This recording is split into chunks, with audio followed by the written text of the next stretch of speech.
I've audited 75 companies and I've have over 75 other clients. So I've seen this relationship, and most of my career I've really been a consultant, where you're selling a project and you're brokering a solution, and you have some party on the other side of that transaction.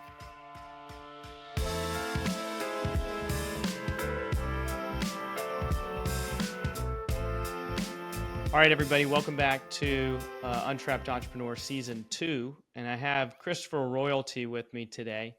As you know, Season 2 is about being married and being an entrepreneur, and Christopher and I were chatting. We think we're a pretty rare breed. Like, if you can make it past business 3 years, certainly 5 years, we're already in a category of like top 10 or 15%, and then if you can actually stay married that entire time and beyond. People hate the 1%ers, Christopher, but I think we're kind of in the 1% club. I feel like we're probably pretty close to that in that regard.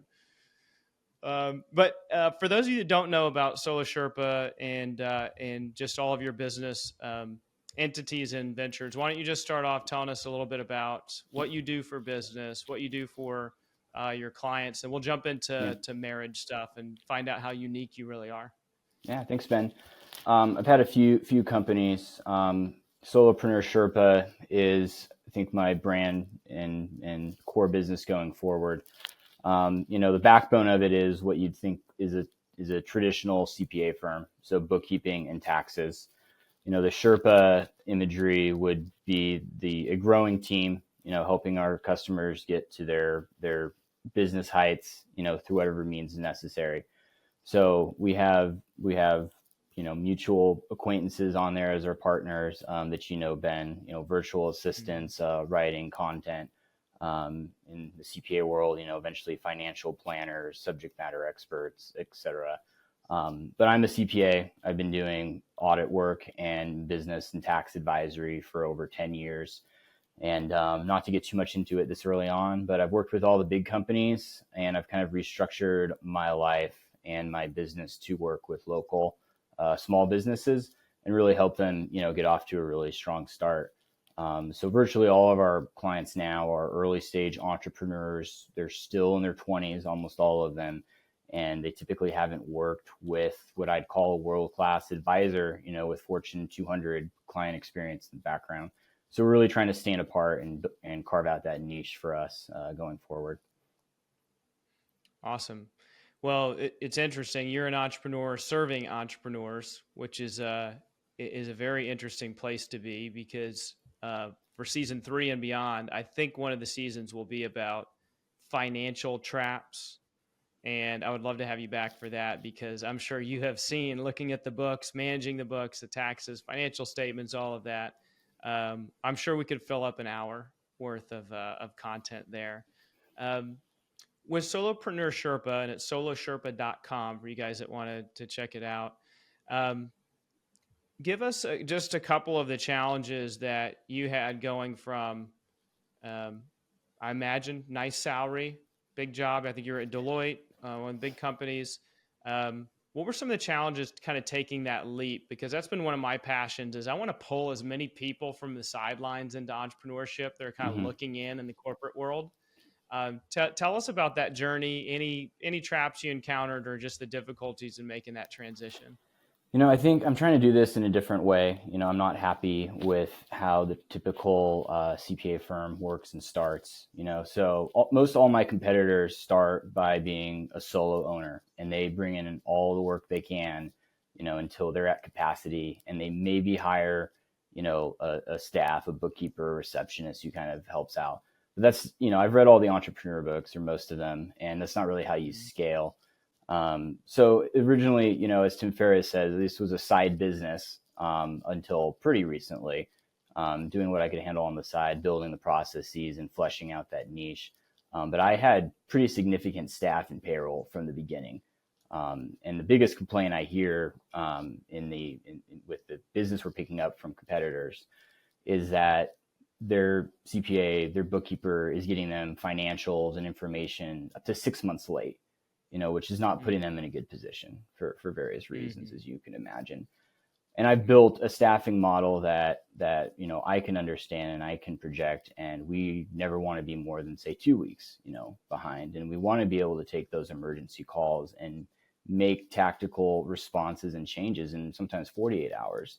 So you can imagine revenue growing not as fast as you might like with growing payroll and staff. It was very challenging to juggle that. And I'd say, just internally, we've kind of crossed we've turned a corner, I'd say, where I'm sleeping better at night, knowing that payroll for the next couple of months is handled, and I'm not dreading going out and making sales or turning over AR to get us in a good cash position. So that was definitely a struggle.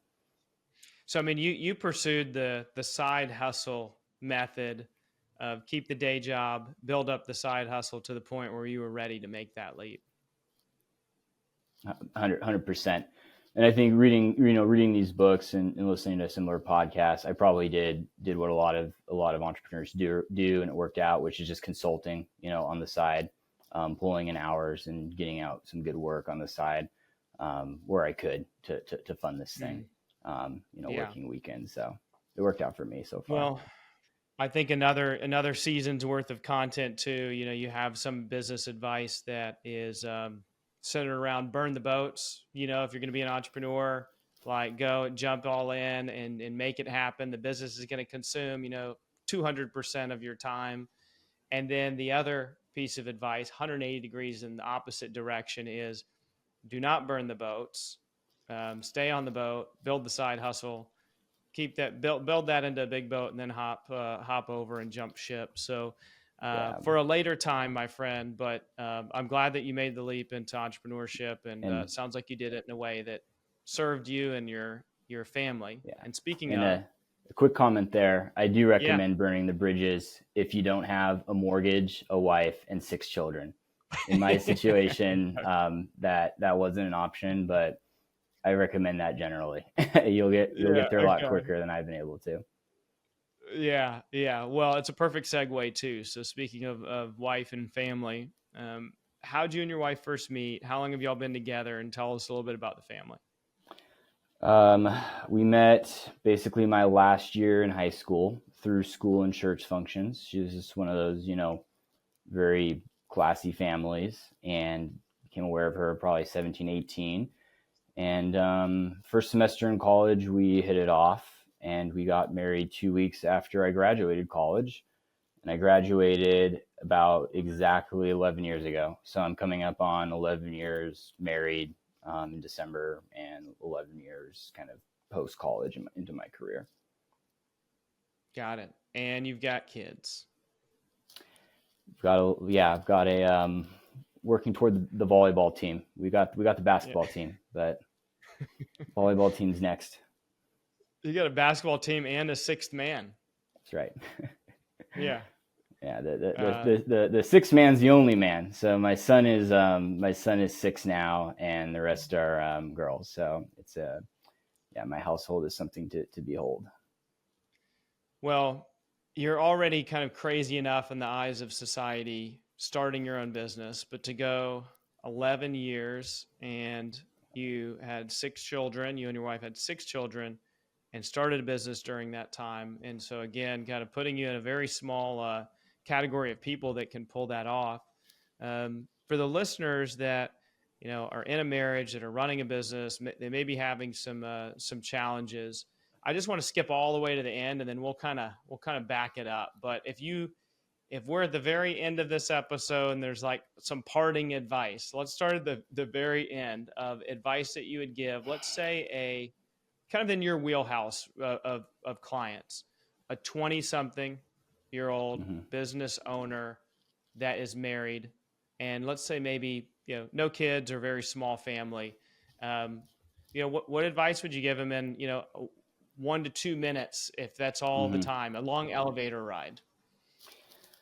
Yeah, I think the common items come to mind. I mean, month or two will go by, and my wife and I realize that we haven't gone out, we haven't had a couple hours alone. It really needs to be more than every month. But especially with kids, and now half of them are in school, time moves at a different pace. Mhm. And I'd love to say I spend more time with my wife than any other person, but I've got 6 kids and they all need me too. So, don't miss out on those moments. Make it happen. Um, you have to have a team. We left the state where all our family is, and we have picked up, friends with similar kids. And my wife went to the dentist this morning, for instance, and she quickly got one of the other moms to come watch some of the kids. And this mom has 3 of her Mhm. own. Um, but we've got to carve out that time and continue to know who your spouse is, because we have changed so much. And you'll just get to a point where, like, what's happened the last 3, 6 months? Why are you thinking of doing this career change? Why are you taking a client like that? My wife's Mhm. really, really high on the emotional quotient, and I'm not. So we get unaligned, and I know how to prevent that. And it's just carving out that time, and making sure you're hitting the important emotional, brain waves on a consistent Mhm. basis. Once a month, once a week would be ideal, but we're not there yet. Yeah. Okay. So a couple of things that I want to drill down on. One, that you alluded to just now is knowing thyself, and knowing, and your wife knowing herself, and you knowing about each other in maybe a more detailed area. I'm really big on, like, I've taken every personality test, every test imaginable, as has my wife, and so I feel like I've been able to look at each of us separately and together from 360-degree view. And I just took a new one, which I highly, I'll endorse it. It's 16 personalities .com, and man, that thing was spot on. So did you guys follow a similar path, different path, and learning more about each other? Have you taken kind of these tests? Do you recommend any? How did you get to know more about each other when you said she's kind of high EQ? I think the answer is yes. My wife's. I'm extremely lucky that my wife is the perfect opposite, and perfect complement to me. So she's educated me, um, and so yes, at a high level, we do. It's very difficult for me, being extremely left brain, to comprehend that into actions. There's a book on the 4 love languages that I imagine you've Hmm. read, and that Yeah. one helped me a lot. And I think my wife helps me with, like, the crib sheets, right? Like, I read this book and I'm like, please help me, and she's like, I'm number 2, you know, and I'm Yeah. like, okay, okay, I thought so. Um, Hmm.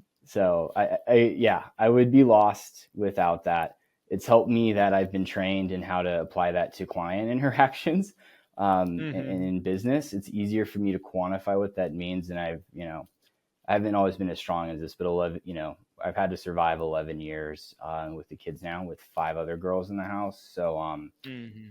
kind of same thing is, don't get behind on your, emotional needs and your emotional intelligence at home, because you get too far behind, and you can imagine how hard it is to catch up. Yeah, and with 6 children that you have, I have 3 children. I think we could both attest to each one of these humans is different, and the faster we can understand those differences, and the better we can understand those differences, the better off we all are. But I took that 16 personalities test as a family at a Chinese food restaurant, like family Mm-hmm. night. We just kind of, someone mentioned it, and we all took it right there at the table. And it took 10 minutes, and we all started discussing it. So I think that is some good feedback for all of our listeners, is if you know, self actualization, understanding who you are is Mm-hmm. certainly very important. But now you're in a marriage, you've got to understand that person as well as you possibly can. Hopefully, you can get near is uh, kind of up to speed as you are on yourself. But I would take that as certainly a note. The other thing that you mentioned, which we've been very diligent about in our marriage, and we've been together since we were 16 as well, so very similar to you guys. Um, Married 18 years, been together 23 years, is date night. Are you a believer in, have you practiced, like, we put it on the calendar, but Yeah. on the calendar, or do you make a point once a month or once a week? Anything like that that's formal, or do you just try to carve out that time whenever the availability opens up? At times in our life, it's been very formal. It's been very formal. I think since moving to Idaho, we haven't quite fallen back into there. I mean, I've been knock reeling in the last few months from having two girls going to the same school, same calendar, to we have a boy in another school and extracurricular. So at the moment we're a bit in free fall, but my wife and I are pretty good at like knowing. Like I'm actually going on a trip Monday, and my wife said, "Hey, we're going out tomorrow night, right?" And I'm like, Yeah, I was thinking the same thing, Mary. that's right. Um, and she had to get a little bit of my time before this trip. So, but no, I mean, it needs to be formal. And I mean, I can tell you, like when the man in my relationship, when I am doing any little thing like that, like, hey, starting January, we're gonna do every second Friday, like that goes a whole long way. So I have that opportunity to bank in on that goodwill, and I need to keep doing that. Yeah. Well, for better or worse, I manage my day by calendar, which I imagine a lot of people do. And it's Wednesday night when we're recording this, or Wednesday afternoon. Wednesday night's date night for me. It's on the calendar. And I'm usually the one saying, like, oh, if we're busy Wednesday night, it's going to be Tuesday night or Thursday night, but it's happening this week. So I definitely push for that. And we try not to make it about business because my wife is somewhat involved in the business. I know yours is involved very heavily in taking care of 6 children, a huge job in and of itself. My wife's involved in the business somewhat, and so we do our best to keep business out, not to have an agenda, and try to keep things kind of as conversational, open as possible. And it's really helped, man. It really has. We've been doing that for we just counted it. I think it's been about 6 years straight It's a that good we've been run. practicing date night. So, okay, another thing that you mentioned on some of the Q&A went back and forth on before the show, which I thought was really interesting. I want you to tell me a little bit more about this. We'd asked you if you had any lessons from your marriage that you brought into work and vice versa. And you made this comment about being somebody has to give more than 50%. Someone has to like say, okay, I'm going to do a little bit more. I'm going to give a little bit more. I'm going to compromise a little more, like just over that 50% to kind of make things work. And I want you to just tell us a little bit more about that, because I tend to agree with you that if everybody's just at 50-50, then it's more or less a competition in many Hmm. cases. And but as soon as someone crosses over that 51%, now you have something you can work with because the other side feels like they're winning. But give us a little bit more perspective on what you were talking about there. Yeah, I'll try. And it sounds, yeah, on the face of it too, it sounds very, I think, polarizing. But I'm going to go with it for now. So when you have a merger, right, of smaller, similar companies, there's this term called lockjam. So I've brokered or been involved in the periphery for a couple of mergers, and generally you're going to do a 49-51 split. So that if you have two or four owners, there can't be a lockjam. Mm. And so I have audited 75 companies, and I've have over 75 other clients. So I've seen this relationship, and most of my career I've really been a consultant, where you're selling a project and you're brokering a solution, and you have some party on the other side of that transaction. And it's just my observation that based on personalities, based on who's the stakeholder in a particular situation, reputation, someone has that 51 or 60% sway. It's not something you can really quantify, but that's my observation. um, and I've seen it work in the family. I mean, I believe that the number one aspect of a relationship that's going to dictate if it's going to work is if both sides are willing to sacrifice upon demand. If there's Mm. kind of any moderate to significant aspect in life that you don't want to compromise on, that might be your time, that might be finances, that might be location, that might be education of the kids. You're going to hit that lockjam, and I think many relationships fail when one side's unwilling, to compromise. So this is what it elicited out of me with that question, and I think it holds true. it reminds me of this. I don't know if you call it an axiom or just some sort of advice I got years ago, is this concept of pulling more than your own weight in business and in a relationship where, we're asked to give our 100%, give our all. But if you can give 110%, so what Hmm. that means in business, and I think in a relationship as well, is I'm going to do everything that I'm supposed to do, but then I'm going to do 10% more, and specifically 10% of your job.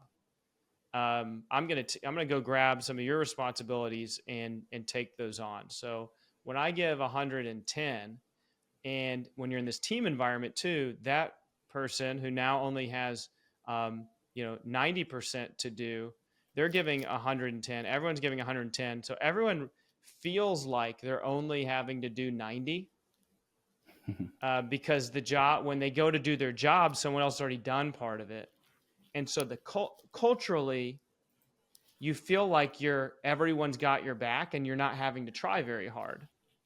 And so I think that what you're talking about reminds me of that in a relationship, where if I can do everything I'm supposed to do, everything my wife expects me to do, and then also be intentional about doing something a little bit more for her that she was planning on doing, Yeah. Oh yeah.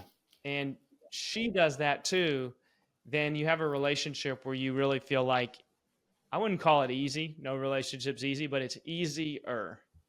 Would you concur with that? 100%. I like the way you put that, and I can think of a lot of parallels, in our relationship. Um, there's a lot of reward when you're willing to go that extra step, especially when you've been working a lot and have been absent for times. It slows down for us here in winter, so it's a great opportunity for me to do more of the cleaning and the yard work before the snow falls, and that's just something that I really should expect of myself. I don't want to be asked or expected um, by my wife to do it. Yeah. Yeah.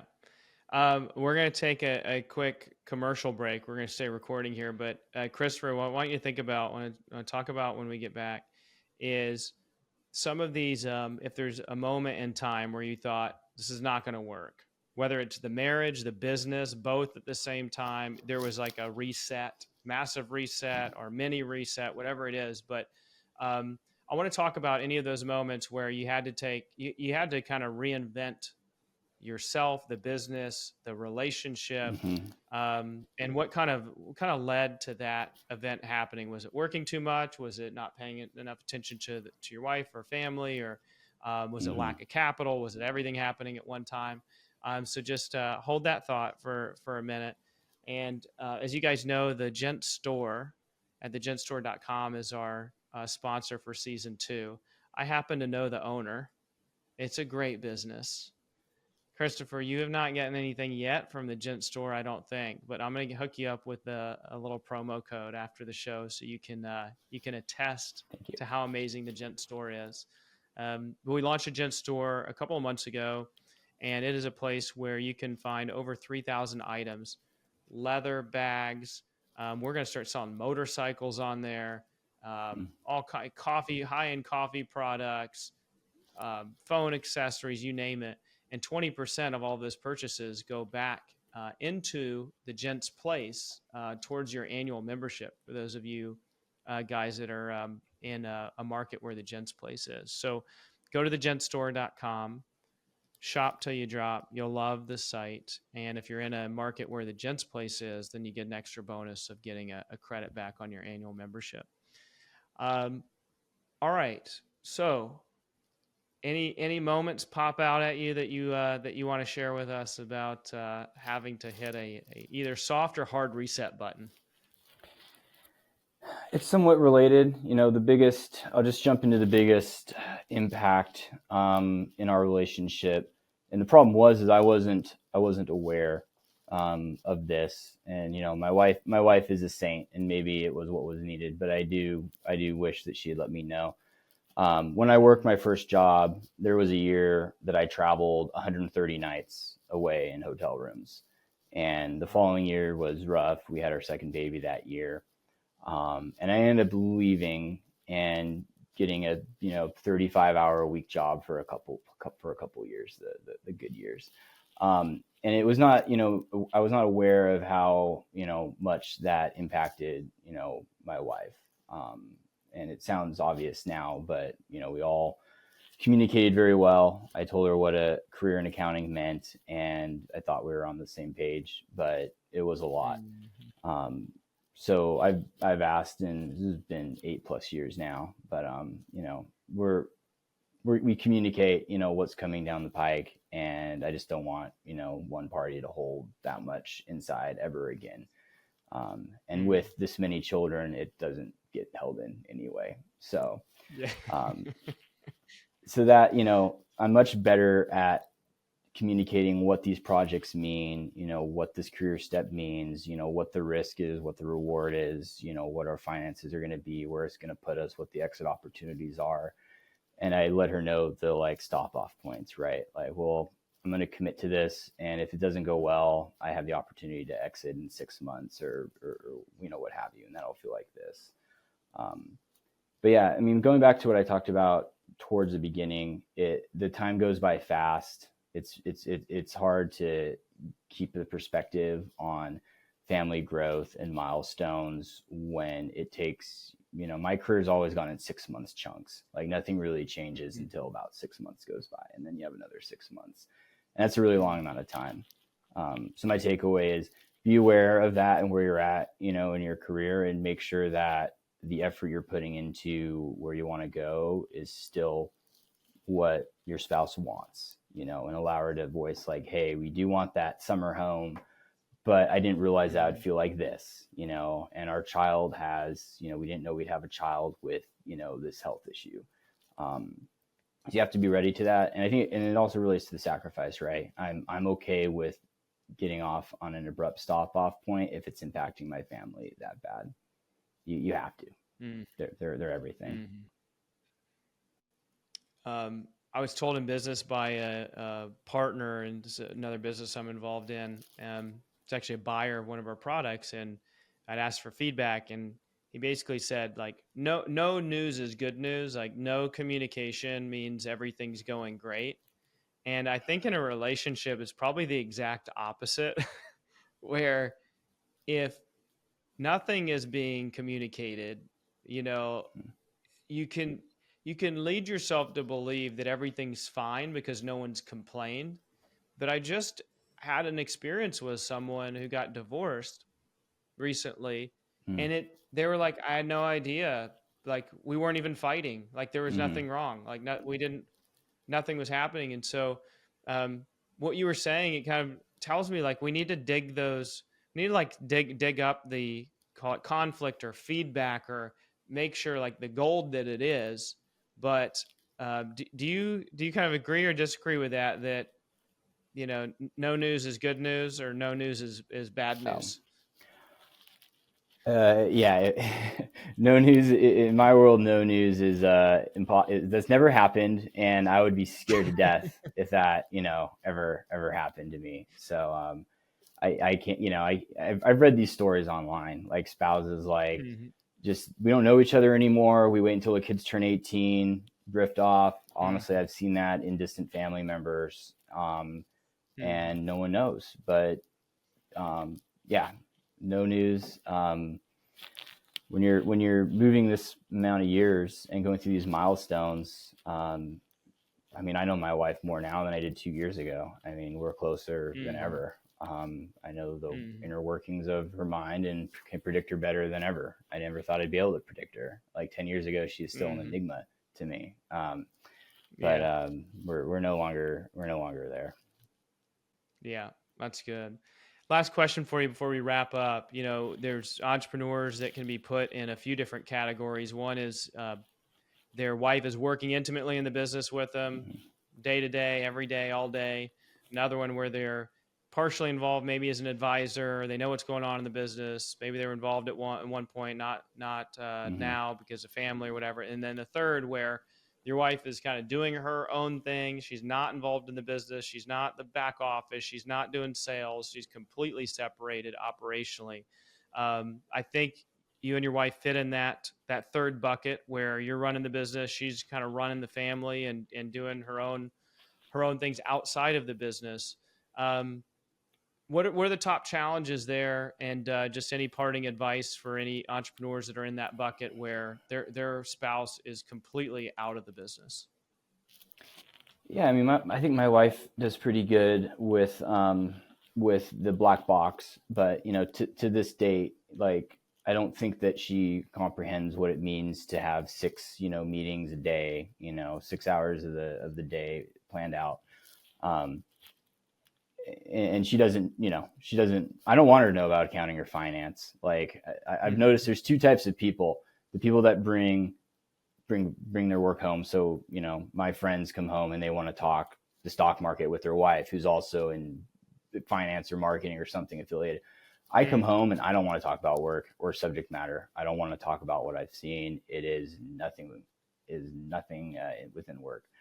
But again, going to the black box, like it's still hard for her to understand like what a new project means or what the interpersonal drama that I deal with at work really entails.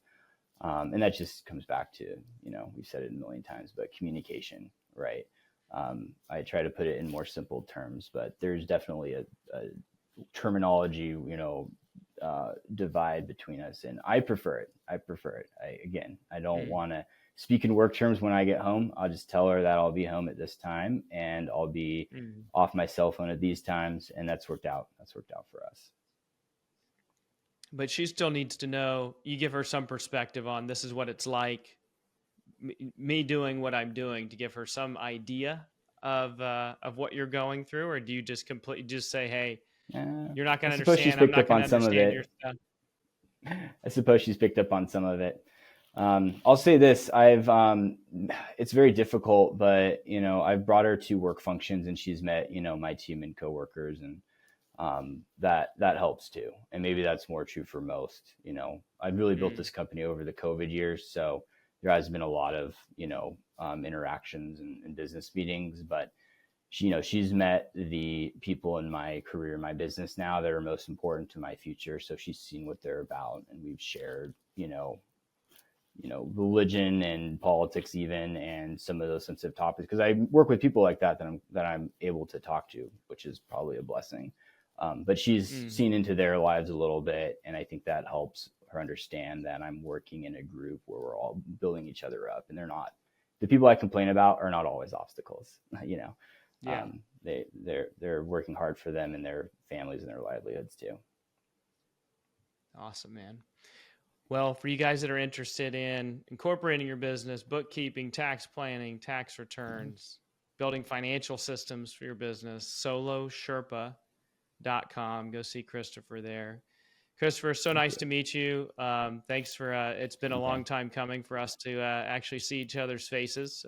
So it's great to see your face, and have a great rest of your day, man. We'll talk to you again soon. Awesome. Enjoy date night, Ben. Talk to you again. Thanks.